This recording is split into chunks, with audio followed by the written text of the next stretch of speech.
So, a patient with cataract. Now, the patient is also on some glaucoma medications. Maybe it's one, maybe it's more than that. So, it makes sense for the cataract to be taken out with phacoemulsification. There is no doubt that that's what we should do for the cataract. But the question is, why don't you tilt the head, tilt the microscope, and do a mixed procedure also to take care of glaucoma along with this? Now, that's what we are trying to answer. It's not a very straightforward decision. So we will try to answer it through a lot of sub-questions. The first question is, does cataract surgery itself lower IOP in glaucoma? This is well established. The ophthalmic technology assessment, there's kind of a meta-analysis published about a decade back, shows that once you do phacoemulsification, the IOP comes down maximum in primary angle closure glaucoma at around 30%. With open angle glaucoma, the effect is very modest at around 13% on an average, and reduction of medication is generally possible only with angle closure glaucomas. So the next question is, does MIGS lower IOP significantly in glaucoma? This is an important question to answer because a decade back, MIGS used to be mocked as minimally effective glaucoma surgery, right? But then what constitutes MIGS? This is a matter of debate, sometimes vicious debate.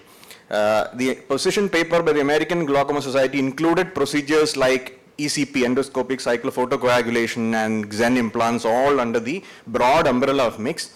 But for ease of understanding, in this lecture, I am only looking at ab interno conjunctival sparing angle-based procedures, which are widely available and practiced in India. So we are looking at eye stents, excisional goniotomies with either a Cahoot dual blade or with a bent needle, or a GAT with the help of a 5-0-proline suture. So I'm going to look at data where there is maximum duration of follow-up as much as possible and meta-analysis wherever feasible. Let's look at eye stent inject data at 5 years. This has been available in India for quite some time.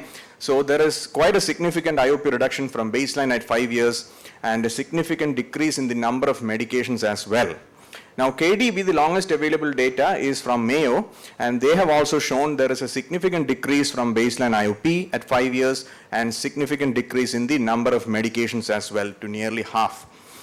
Now look at Phaco GAT in open angle glaucoma. Again, massive reduction, around 10 millimeters of mercury in a meta-analysis with the average medication decrease of 1.67. What about angle closure and angle closure glaucoma? Because traditionally it was originally envisaged for open angle procedures but being increasingly used for closed angle glaucomas as well. The average IOP reduction is about 7.7.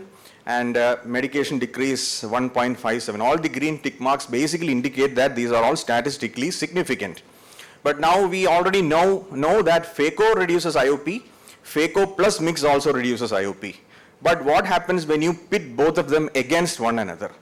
That is when things start to unravel a little bit. So this is what we are trying to answer. This is the ophthalmic technology assessment published 2023 by the American Academy. 10 studies were analyzed.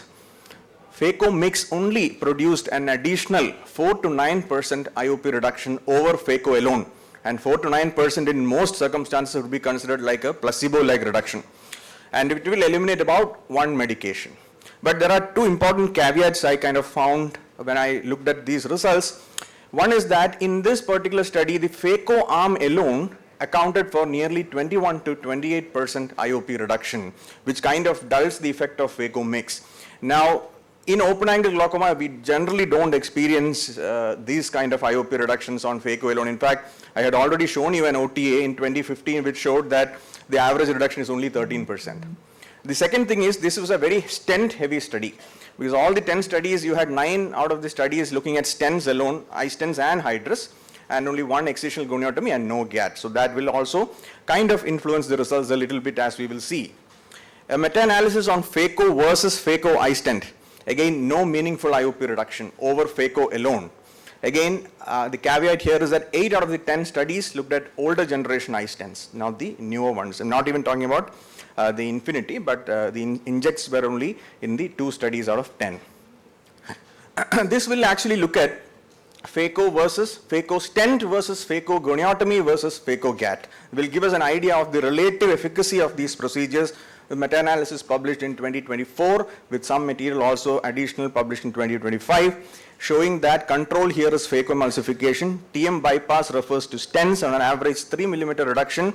As you go to both excisional goniotomies. This includes both KDB as well as Tanito, around 5 millimeters of mercury. GAT produces the maximum result at around 9 millimeters of mercury. What about angle closure? Again, here the effect of Phaco alone becomes very significant, and not surprisingly, when you compare Phaco versus Phaco mix, the average IOP reduction is not statistically significant. You can see that the confidence intervals are crossing 0 there, and the average medication decrease does not also attain any statistical significance.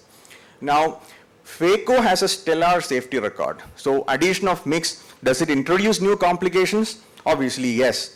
Hyphema is a common companion of any angle-based procedure. It generally tends to be the lowest with stents according to reported literature and the highest with GAT. So with the increase in manipulation of the angle, the rates of hyphema tend to increase. Other complications like IOP spikes and PAS have also been described. We're not really sure how much this PAS contributes to failures later on. Serious adverse events, at least in this study, was found to be nil. Now you can also have device-specific complications which are related to the stents. So obstruction, occlusion, malpositions have also been described. An interesting thing, whether it is clinical significance, we don't know yet, but in a post hoc analysis, the Hydrus implant had about 9% endothelial cell loss compared to about 3.5% for excisional goniotomy with KDB. Now, the safety profile of MIGS compared to TRAB is obviously, or TRAB or tubes is obviously great, but compared to Phaco, you have to understand that serious complications can still occur, and they tend to be more for GAT versus goniotomy versus stents. So this paper from LVPI, so they kind of enumerated all the complications, the minor and the major ones, and you find that the list actually includes cyclodialysis, macrohyphemas, corneal decompensations, vitreous hemorrhage, hypotony. In fact, while not explicitly mentioned in this, there have been at least 2 case reports of wipeout following GAT procedures, and 1 case of wipeout even after a KDB. And the other thing, I have now bombarded you with a lot of literature and statistics. Now, I will also look at whether addition of MIGS to Phaco alter the patient experience, because Phaco itself gives a generally very good experience to the patients. They are generally done under a topical anesthesia, and the visual recovery is very fast on day 1. So when you're comparing Phaco versus Phaco mix, and in counseling, it's important to sometimes prepare patients for what might actually happen.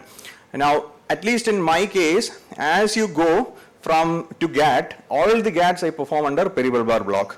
KDBs I perform about half under topical and half under peribulbar block, depending on how the cooperation of the patient is assessed preoperatively. So it is important sometimes to tell them that you might be giving a local anesthesia, because they are expecting a no injection surgery when they are coming for cataract for this time.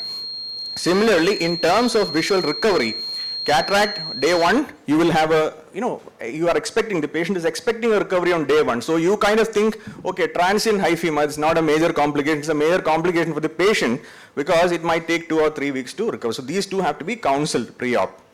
Now, the guiding principles from all this is, in open angle glaucoma and cataract, if it is medically controlled, the standards are very high.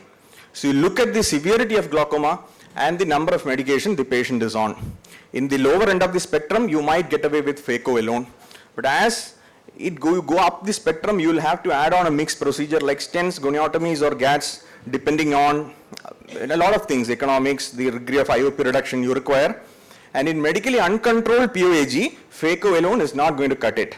So depending on how much of reduction you want, you might have to add on a mixed procedure. If you require somewhere like 30% reduction, more often GAT will help you than otherwise. In angle closure glaucoma with cataract, if it is medically controlled, a lot of patients can be treated by Phaco alone. And only a very small percentage of patients will require an add-on procedure. Generally, goniotomies and GATs perform better than stents in angle closure so far. And medically uncontrolled, again, up to about 10 to 20%, we might be able to get away with Phaco alone. And then at higher ends of the spectrum, we might have to add on a procedure. I have important 2 caveats because I have put in a lot of literature. One is the heterogeneity of the studies. The failure rates for single procedure like GAT can be as low as 3% in a certain study and 48% in another study. So you think whatever you want out of that, and there does not seem to be any consistent predictors of success. and the quality of the published studies. That relieves a lot, to think about, because we look at the guidelines, you will find that, yeah, the industry bias is too strong here, but 1/4 of the studies have an industry employee actually being one of the authors. So keep everything in mind. Thank you.